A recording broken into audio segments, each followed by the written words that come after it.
अस्सलाम वालेकुम, welcome to my channel voice over by Amna Shah. I hope कि आप खुश होंगे। कहानी शुरू करने से पहले आपसे रिक्वेस्ट है कि अगर आपको मेरा कंटेंट पसंद आता है तो प्लीज़ मेरे चैनल को सब्सक्राइब करें और लाइक करें। आइए कहानी का आगाज़ करते हैं। इस केस में मेरे मद्दे मुकाबिल एक चीता किस्म का नामी गिरामी पब्लिक प्रोसिक्यूटर जावेद हमदानी खड़ा था। इस वकील इस्तगासा के बारे में अदालती हलकों में ये तासुर पाया जाता था कि हमदानी जिस मुलजिम के पीछे पड़ जाए फिर वो बदकिस्मत मुजरिम साबित होकर अदालत से सीधा जेल ही जाता है। इसी नौयत की और भी बहुत सारी बातें इस वकील सरकार के हवाले से मशहूर थीं। मुलजिम फारूक से मेरी अभी थोड़ी देर पहले ही मुलाकात हुई थी। ये केस मैंने हंगामी बुनियादों पर अपने हाथ में लिया था क्योंकि इस केस को रेफर करने वाला एक ऐसा शख्स था जिसका कहा मैं टाल नहीं सकता था। मेरा वो दोस्त जमील अख्तर शाम के एक अखबार का न्यूज़ एडिटर था। इंसान की ज़िंदगी में बाज़ ऐसे लोग होते हैं जिनके लिए ज़बान से इनकार का लफ्ज़ निकल ही नहीं सकता। जमील अख्तर भी एक ऐसा ही शख्स था। जनाबे अली, तगड़े पब्लिक प्रोसिक्यूटर ने जज की जानिब देखते हुए पुरएतमाद अंदाज में कहा, मुलजिम पुलिस की गिरफ्त में है। मुलजिम और मकतूला के बीच चपकलिश का सबसे बड़ा और मजबूत बैकग्राउंड है। मुलजिम कुछ अरसे से मकतूला को ब्लैकमेल करने की कोशिश कर रहा था। इस अमर का गवाह मौजूद है। वकुआ की शाम मुलजिम मकतूला के घर के नज़दीक मंडलाता देखा गया है। इस हकीकत का ऐनी शायद अदालत में आकर बयान देने के लिए तैयार है। सबसे बड़ी बात, आलाए कत्ल पर मुलजिम की उंगलियों के निशानात पाए गए हैं। मुलजिम के पास मकतूला को मौत के घाट उतारने का मजबूत मुहर्रिक था। That's all of your honour. जनाबे अली, मेरे फाजिल दोस्त ने एक सिंपल एंड इंस्टेंट फार्मूले के ज़रिए जिस तरह मुलजिम को मुजरिम साबित करने का फ़लसफ़ा बयान किया है वो खासा मुतासिर कुन है।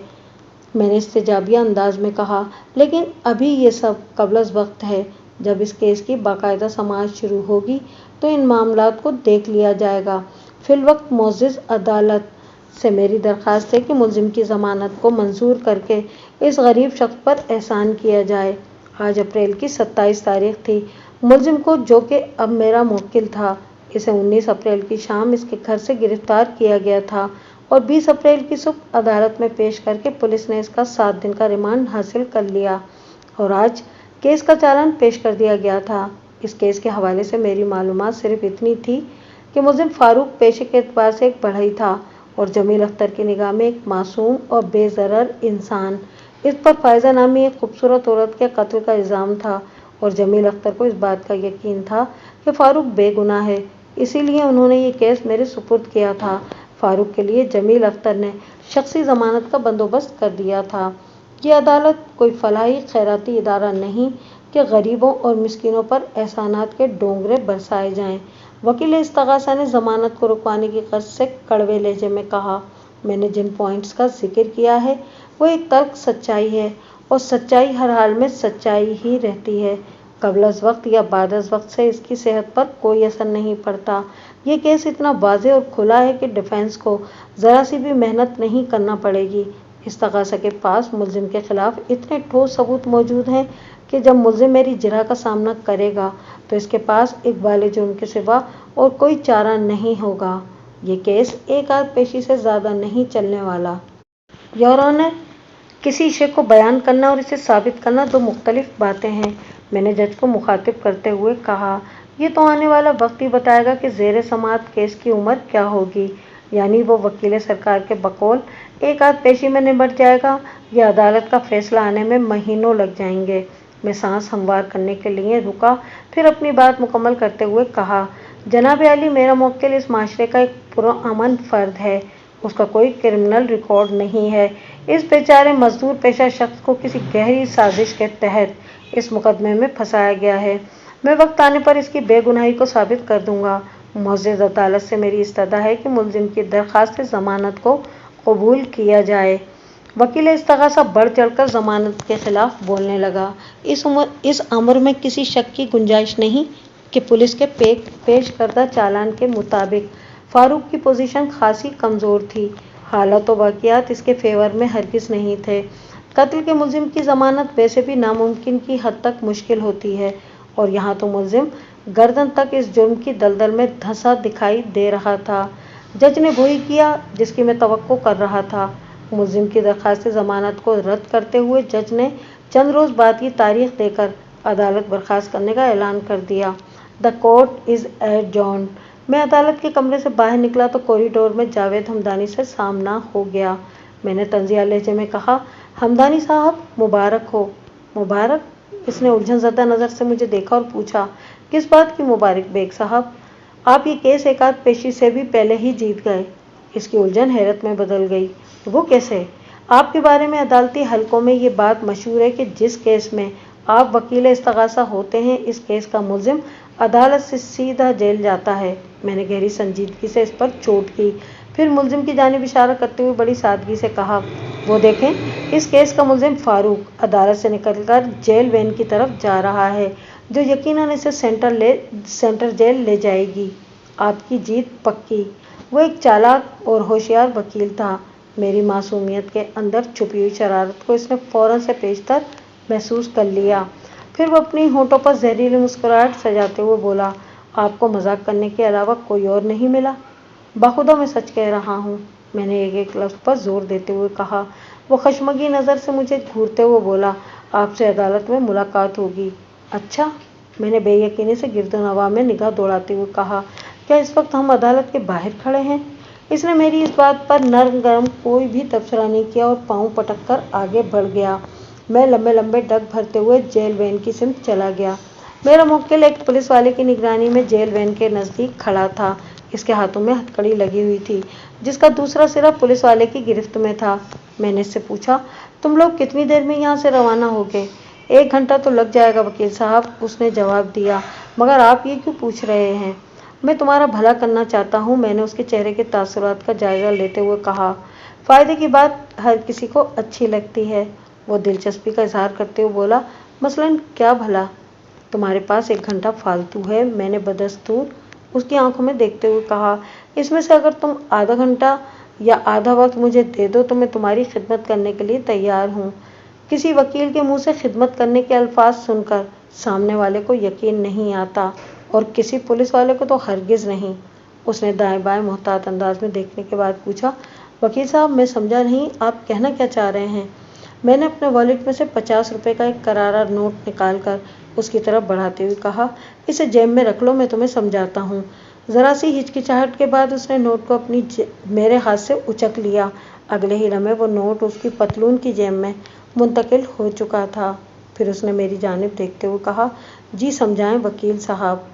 इस मुसीबत ज़दा शख्स को देख रहे हो? मैंने फारूक की जानिब इशारा करते हुए कहा। यह बेचारा मजदूर पेशा इंसान कत्ल के मुकदमे में फंसा हुआ है और मैं इसका वकील हूँ। यूँ समझो कि ये केस आज ही मेरे पास आया है। मैं थोड़ी देर इससे बात करना चाहता हूँ। मामला समझ में आ गया या नहीं? जी मैं समझ गया वकील साहब, आप इससे बात कर लें। वो इस बात में गर्दन हिलाते हुए बोला। मगर मैं आपको ये बता दूं कि मुझे 2 कैदियों का इंतज़ार है। वो जैसे ही आ गए हम वैन लेकर जेल की जानिब रवाना हो जाएंगे। मैंने आपको अंदाज़न 1 घंटा बताया है। वो दोनों इससे पहले भी अदालती कार्रवाई से फारिग होकर यहाँ आ सकते हैं। तुम बिल्कुल बेफिक्र हो जाओ, मैंने तसल्ली आमेज़ अंदाज में कहा। मैं वहाँ दरख्त के नीचे खड़े होकर अपने मुवक्किल से बातचीत कर लेता हूँ। तुम इन दोनों कैदियों की राह देखो। वो जैसे ही तुम्हें दूर से आते नजर आए तो मुझे इशारा कर देना, मैं अपने मुवक्किल को छोड़कर आगे बढ़ जाऊंगा। मेरे मशवरे में से कोई खराबी महसूस नहीं हुई। वो मुझसे ताउन करने के लिए राजी हो गया। वो ताउन जिसका मुआवजा मैं इसे पेशगी अदा कर चुका था।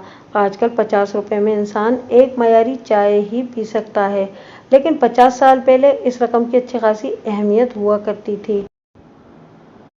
इन दिनों में आम मुलाजिम की माहाना तनख्वाह भी 500-600 रुपये होती थी, और आज से 50 साल बाद ऐन मुमकिन है कि इस रकम में एक फंटा टॉफ़ी ही खरीदी जा सकती हो। मैंने फारूक की आंखों में देखते हुए साफ गोई का मुजाहरा किया। देखो, मैं उमूमन इस अंदाज में केस नहीं लेता, लेकिन मैंने जमील साहब के कहने पे तुम्हारे केस में हाथ डाला है। बाकी बातें बाद में। सबसे पहले तुम मुझे साफ साफ बताओ, क्या तुम किसी भी जाविये से फ़ायज़ा के कत्ल में मुलव्विस हो? मुझसे सच बोलोगे तो इसमें तुम्हारा ही फ़ायदा है। अगर गलत बयानी से काम लोगे तो ये बात ज़्यादा देर तक मुझसे छुपी नहीं रहेगी। और जब भी ऐसा होगा मैं एक लम्हा सोचे बगैर तुम्हारे केस से दस्तबरदार हो जाऊंगा। ये बात तो तुम भी जानते हो कि पुलिस ने तुम्हारे खिलाफ बड़ा मजबूत केस बनाया है और वकील सगा सभी मुलजिमों को फांसी के फंदे तक पहुंचाने का स्पेशलिस्ट माना जाता है। मैं खुदा को हाजिर और नाजिर जानकर आपको यकीन दिलाता हूँ कि फ़ायज़ा के कत्ल से मेरा दूर का भी वास्ता नहीं है। मैं नहीं जानता इसकी मौत का जिम्मेदार कौन है। फारूक ने बेहद जज्बाती मगर मुस्तहकम लहजे में जवाब दिया। मेरे पास ऐसा कोई तरीका या ज़रिया नहीं है जिसे इख्तियार करके मैं आपके सामने अपनी बेगुनाही को साबित कर सकूं। ठीक हो गया, मैंने एक गहरी सांस खारिज करते हुए कहा। मैं तुम्हारे जवाब से मुतमईन हो गया। अब आगे बोलो। अपने इत्मीनान की बात मैंने ऐसे ही खामखा नहीं करी थी। फारूक की आंखों और चेहरे के तासुरात और आवाज़ के उतार चढ़ाव ने बड़े वाज़ेह अंदाज में मुझे बावर करा दिया था कि इसने मुझसे किसी किस्म की दरोगोई नहीं की थी। वो वाक़ियतन एक बदनसीब और मुसीबत ज़दा शख्स था। आइंदा आधे घंटे में फारूक ने मेरे सवालात के जवाबात में जो कुछ बताया मैं उसका खुलासा आपकी खिदमत में पेश करता हूँ ताकि आप इस केस के पस मंज़र से अच्छी तरह आगाह हो जाएं। एक बात की वजाहत करता चलूँ कि इसमें से बहुत सारी बातें मुझे बाद में तहकीक करने पर मालूम हुई थी, लेकिन वाक़ियात के तसलसल को बरकरार रखने के लिए मैंने इन्हें भी शामिल बयान कर लिया है। इसी तरह चंद बातें मैंने दानिस्ता आपसे छुपा ली हैं। इनका जिक्र बाद में अदालती कार्रवाई के दौरान में मुनासिब मकामात पर आएगा। मकतूला से मुलजिम की पहली मुलाकात कमोबेश 1.5 साल पहले एक मार्केट में हुई थी। मुलजिम इस मार्केट में नई खुलने वाली एक दुकान में लकड़ी का काम कर रहा था कि उसने देखा सड़क के किनारे एक हसीन और जमील औरत से कोई बंदा बदतमीजी कर रहा था।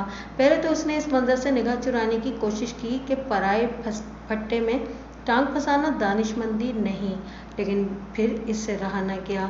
वो खूबसूरत औरत खासी लाचार और बेयार और मददगार दिखाई दे रही थी और अफसोस का पहलू ये था कि लोग बेहिसी से तमाशा देख रहे थे। किसी ने भी इतनी इखलाकी जुर्रत नहीं दिखाई कि इस लोफर को आमियाना हरकतों से रोकने की कोशिश करता।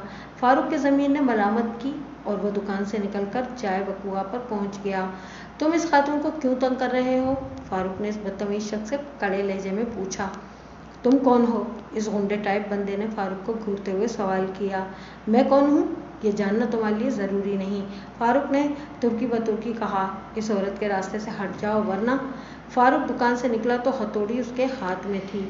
बात को नामुकम्मल छोड़कर उसने खतरनाक अंदाज में इस हथौड़ी को हरकत दी तो वो लफंगा इस्तेज़ाई अंदाज में बोला, अबे हथौड़ा ग्रुप की औलाद, क्या इस हथौड़ी से मुझे मारोगे? अगर तुम ओछी हरकतों से बाज नहीं आए तो मुझे मजबूरन ये भी करना ही पड़ेगा। फारूक ने उसकी आंखों में देखते हुए कहा। क्या तुम इसके भाई लगते हो जो तुम्हें इतनी तकलीफ हो रही है? उसने बरहमी से कहा।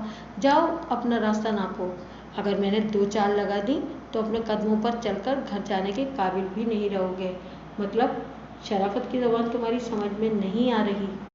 मुझे बदमाशी की ज़बान में समझाओ तो शायद समझ जाऊं। वो फारूक का मजाक उड़ाते हुए बोला।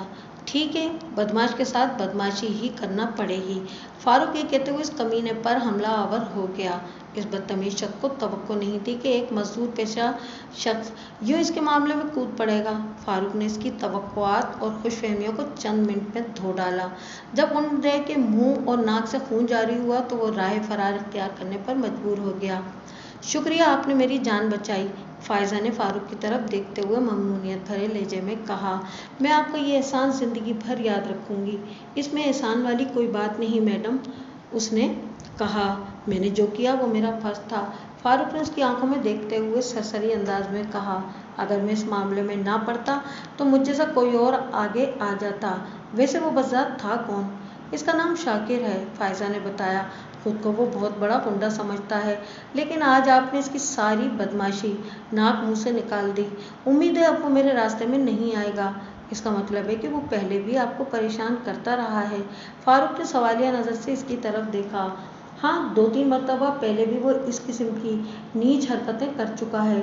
बहरहाल अब आप इत्मीनान से अपने घर जाएं, फारूक ने गहरी नज़र से इसके हुस्न बेमिसाल का नज़ारा करते हुए कहा। शाकिर जैसे घटिया और कमज़ोर लोग आपको हर गली के नुक्कड़ पर मिल जाएंगे। इंसान को अपना ख्याल खुद ही रखना पड़ता है। फ़ायज़ा इसके फ़लसफ़े पर तबसरा किए बगैर आगे बढ़ गई तो फारूक भी दुकान में आ गया, लेकिन अब काम में उसका दिल नहीं लग रहा था। فائزہ اپنے ساتھ ہی اس کا چین بھی لے گئی تھی۔ اس نے اتنی دلکش اور حسین عورت زندگی میں اس سے پہلے کبھی نہیں دیکھی تھی۔ بقول قصے اسے فائزہ سے پہلی ہی نظر میں محبت ہو گئی تھی۔ یہ فاروق کی زندگی کا بڑا عجیب موڑ تھا۔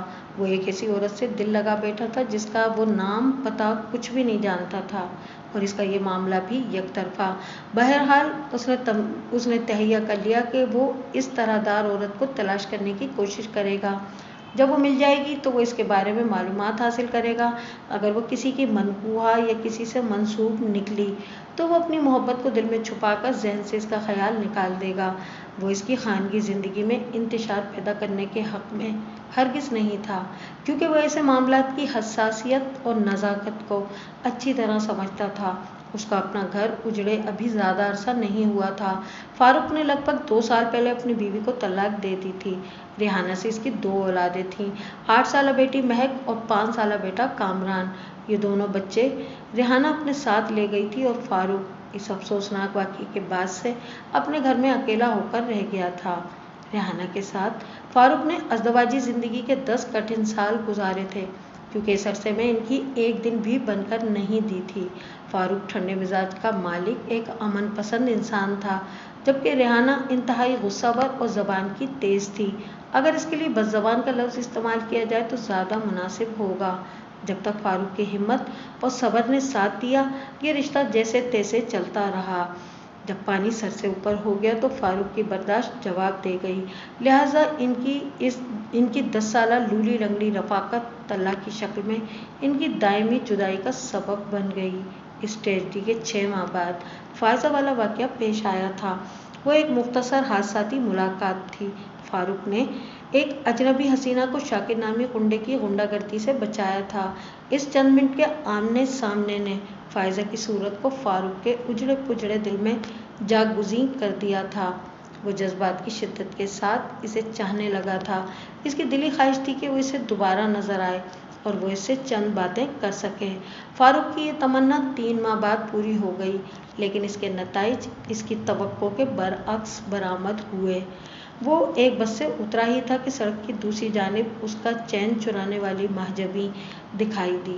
اس نے ٹریفک کی پرواہ کیے بغیر تقریباً دوڑتے ہوئے سڑک پار کی اور دوسری طرف پہنچ گیا۔ وہ اپنی جان کو داؤ پر لگا کر رواں ٹریفک کے احتجاجی ہارنز کے شور میں سڑک عبور کرنے میں تو کامیاب ہو گیا تھا، لیکن اس دوران میں وہ طرح دار عورت ایک شاپنگ مال میں داخل ہو چکی تھی۔ وہ اپنی منزل کے اتنے نزدیک آ جانے کے بعد مایوس نہیں لوٹنا چاہتا تھا، لہٰذا وہ بھی مذکورہ شاپنگ مال میں گھس گیا۔ جلدی فاروق کی بے قرار متلاشی نظر نے اسے کھوج لیا۔ وہ ایک کاسمیٹکس شاپ پر کھڑی تھی۔ فاروق اس کے قریب چلا گیا اور دھڑکتے ہوئے دل کے ساتھ اسے پکارا، میڈم۔ فاروق ابھی تک فائزہ کے نام سے ناواقف تھا، اس لیے اس نے مخاطب کرنے کے لیے لفظ میڈم کا سہارا لیا تھا۔ فائزہ نے اس کی پکار پر پلٹ کر دیکھا اور گہری سنجیدگی سے بولی، جی فرمائیے میڈم، آپ نے مجھے پہچانا؟ وہ اضطراری لہجے میں پوچھ بیٹھا۔ فاروق کے سوال نے فائزہ کے چہرے پر الجھن ابھار دی۔ وہ نفی میں گردن ہلاتے ہوئے قدرے سخت لہجے میں بولی، میں تمہیں نہیں جانتی، کون ہو تم؟ 3 ماہ پہلے ہماری ملاقات ہوئی تھی، فاروق نے اسے یاد دلانے کی کوشش کرتے ہوئے کہا۔ شاکر نام کے ایک غنڈے کا آپ سے جھگڑا ہو رہا تھا، وہ آپ کو تنگ کر رہا تھا اور میں نے اس کی پٹائی کر کے آپ کی جان بچائی تھی۔ فائزہ کے چہرے پر ایسے تاثرات نمودار ہوئے جیسے اس نے فاروق کو پہچان لیا ہو اور وہ واقعہ بھی اسے یاد آ گیا ہو۔ فاروق نے جذبات سے مغلوب آواز میں خود کو متعارف کرانے کی ایک اور کوشش کی، میرا نام فاروق ہے، میں کارپینٹر ہوں۔ اس روز میں نے اپنی ہتھوڑی کی مدد سے شاکر کی دھلائی کی تھی اور میرے اس کارنامے پر آپ نے میرا شکریہ بھی ادا کیا تھا۔ کیا مجھ سے بے تکلف ہونے کے لیے تمہاری کوئی چال ہے؟ فائزہ نے خوشیلے انداز میں استفسار کیا۔ نہیں میڈم، وہ بڑی شدت سے نفی میں گردن جھٹکتے ہوئے وضاحتی لہجے میں بولا، میں سچ کہہ رہا ہوں، آپ یاد کرنے کی کوشش تو کریں۔ میں نے بس وہ ہاتھ کے اشارے سے فاروق کو خاموش کراتے ہوئے برہمی سے بولی، میں نے بہت سن لی تمہاری بکواس، تم جو کوئی بھی ہو، میں تمہیں بالکل نہیں جانتی اور نہ ہی جاننا چاہتی ہوں۔ اگر تم نے دوبارہ کبھی مجھے پریشان کرنے کی کوشش کی تو میں تمہیں پولیس کے حوالے کر دوں گی، جاؤ اپنی شکل گم کرو۔ لمحاتی توقف کر کے اس نے ایک آسودہ سانس خارج کی، پھر خود کلامی کے انداز میں بڑبڑائی، पता नहीं कहाँ कहाँ से आ जाते हैं। फायजा के रवैये से फारूक के दिल पर एक घूसा सा लगा था। इनकी बाहमी तकरार ने आसपास मौजूद दूसरे लोगों को इस तरफ मुतवज्जा कर दिया था। फायजा से मजीद कोई बात करने का फ़ायदा नहीं था। लिहाजा इसने चारों तरफ से खशमत आलूद नज़रों से घूरने वाले अफराद फारूक की इज्जत का फालूदा बना डालते, इसलिए उसने वहाँ से खिसक लेने में ही आफियत जानी। फायजा के गैर इखलाकी बल्कि गैर इंसानी तर्ज अमल ने फारूक को जहनी अजियत से दो चार कर दिया था। इसे यकीन नहीं आ रहा था कि वो ऐसी अजनबियत दिखाएगी। 3 माह का अरसा कुछ ज़्यादा तो नहीं होता। अगर बफर से मुहाल ये सोच भी लिया जाता कि फ़ायज़ा हाफ़िज़े की कमज़ोर वाक़ई हुई थी, तो ये मुमकिन नहीं था कि फ़ारूक के याद दिलाने पर कभी उसकी याददाश्त ने अंगड़ाई ना ली हो। इसका एक ही मतलब था, और वो ये कि फ़ायज़ा ने इसे दानिस्ता तौर पर नज़रअंदाज किया था। मगर फ़ारूक दिल है कि मानता नहीं, ऐसी कैफियत का शिकार था। 2-2.5 माह के बाद वो एक बार फिर फारूक को दिखाई दी। अब की मर्तबा इसके साथ 2 लड़कियां और भी थीं। ये इनकी तीसरी और आखिरी मुलाकात थी। चंद माह पहले शॉपिंग मॉल में फ़ायज़ा ने इसके साथ जो सलूक किया था वो इस अम्र का मुतकाज़ी था कि वो गलती से भी पलट कर फ़ायज़ा की तरफ ना देखे। मगर इस दिल को क्या कहा जाए कि ये ऐसे तकाज़ों की कहाँ परवाह करते हैं। हर गुज़रते दिन के बाद वो फ़ायज़ा को पहले से ज़्यादा चाहने लगा था। वो तीनों तारिक रोड पर वाक़ई एक जूस की दुकान में बैठी थीं। फारूक किसी गैर मरई ताकत के ज़ेरे असर इनके नज़दीक पहुंच गया। कबल इसके कि वो ज़ुबान खोलता, फ़ायज़ा की इस पर निगाह पड़ गई। फारूक ने उसका चेहरा मुतग़य्यर होते देखा। तुम यहाँ भी चले आए? फ़ायज़ा ने इस पर उंगली उठाते हुए बरहमी से कहा। तुम मुझे फॉलो करने से बाज नहीं आओगे, घटिया इंसान, तुम्हें पुलिस के हवाले करना ही पड़ेगा। फ़ायज़ा कौन है ये? फ़ायज़ा के एक दोस्त ने फारूक की तरफ देखते हुए पूछा। मैं इस लफंगे को बिल्कुल नहीं जानती मरियम, फ़ायज़ा ने फारूक को नफ़रत भरी नज़र से घूरते हुए अपनी दोस्त को जवाब दिया। पता नहीं ये मेरे पीछे क्यों पड़ गया है। कहता है इसने किसी गुंडे से मेरी जान बचाई थी। खामख़ा मुझसे फ्री होने की कोशिश करता है। तुम्हें शर्म आनी चाहिए यूँ लेडीज से बदतमीज़ी करते हुए। फ़ायज़ा की दूसरी दोस्त सदफ़ ने फारूक को मुखातिब करते हुए कहा, क्या तुम्हारे घर में कोई माँ, बहन या बेटी नहीं है? मैं कोई लुच्चा, लफंगा और आवारा इंसान नहीं हूँ, फारूक ने हिम्मत से काम लेते हुए कहा। मेरा नाम फारूक है, मैं तरखान का काम करता हूँ। मैंने मैडम से कभी कोई बदतमीज़ी नहीं की। मैं तो इनका नाम तक नहीं जानता था। अभी मालूम हुआ कि मैडम का नाम फ़ायज़ा है। मैं तो इनसे बस 2-4 बातें करना चाहता था। और तुम्हारा दावा है कि तुमने किसी गुंडे से फ़ायज़ा की जान बचाई थी? मरियम ने फारूक से पूछा। हाँ, ये 5-6 माह पहले की बात है, फारूक ने इस बात में गर्दन हिलाते हुए जवाब दिया। मैं एक दुकान में लकड़ी का काम कर रहा था कि मैंने मैडम को सड़क पर किसी गुंडे से उलझते देखा। मैं काम छोड़कर वहाँ चला आया और अपनी हथौड़ी की मदद से मैंने इस गुंडे के नाक मुंह से खून जारी कर दिया था। जब वो ओबाश शख्स अपनी जान बचाकर मौके से फरार हो गया तो मैडम ने मुझे बताया कि इस बदमाश का नाम शाकिर है। फारूक की बात मुकम्मल होने से पहले सदफ़ ने फ़ायज़ा से पूछा, कहीं ये वही शाकिर तो नहीं जो अक्सर तुम्हें तंग करता रहता है? हाँ हाँ वही, बिल्कुल वही, फारूक ने इज़्तिरारी लहजे में कहा। मैडम ने मुझे यही बताया था कि शाकिर हाथ धोकर इनके पीछे पड़ा हुआ है।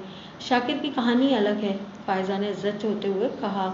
मगर ये कौन है? उसने फारूक की सिमत उंगली से इशारा करते हुए हतमी अंदाज में कहा।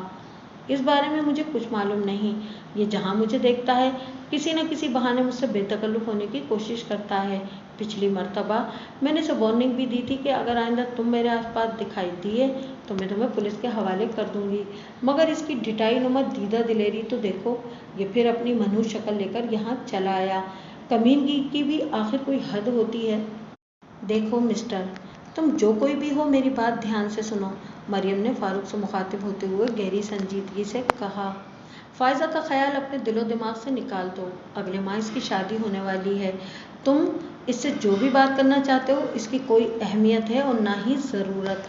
मेरे पापा एक सीनियर पुलिस अफसर हैं। अगर आइंदा तुमने किसी भी अंदाज में फ़ायज़ा को हिरासा करने की कोशिश की तो फिर मजबूरन मुझे अपने पापा से बात करना पड़ेगी।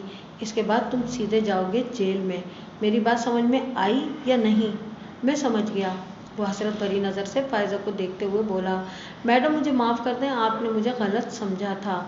अच्छा ठीक है, फायजा ने नागवारी से कहा, अब निकलो यहाँ से। फारूक इस जूस सेंटर से तो गर्दन झुकाकर बाहर निकल गया था, लेकिन इसका दिमाग ये सोचने से कासिर था कि फायजा ने इसके साथ ऐसा बर्ताव क्यों किया।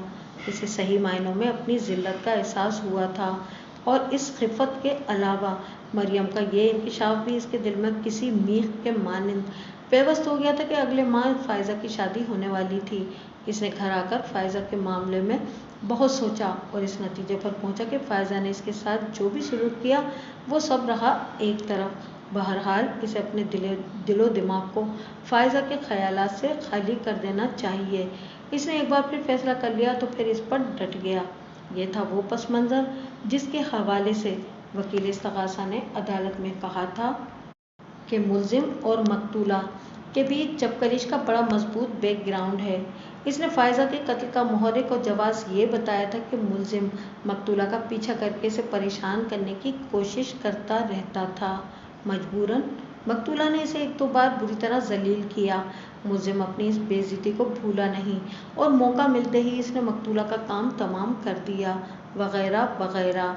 वकील सरकार ने एक पॉइंट ये भी उठाया था कि वक़ुआ की शाम मुल्ज़िम मकतूला के घर के नज़दीक मंडलाता देखा गया था, और ये गैर मामूली बात थी क्योंकि मुल्ज़िम पापुश नगर में रहता था और मकतूला की रिहाइश शाह फैसल कॉलोनी में थी।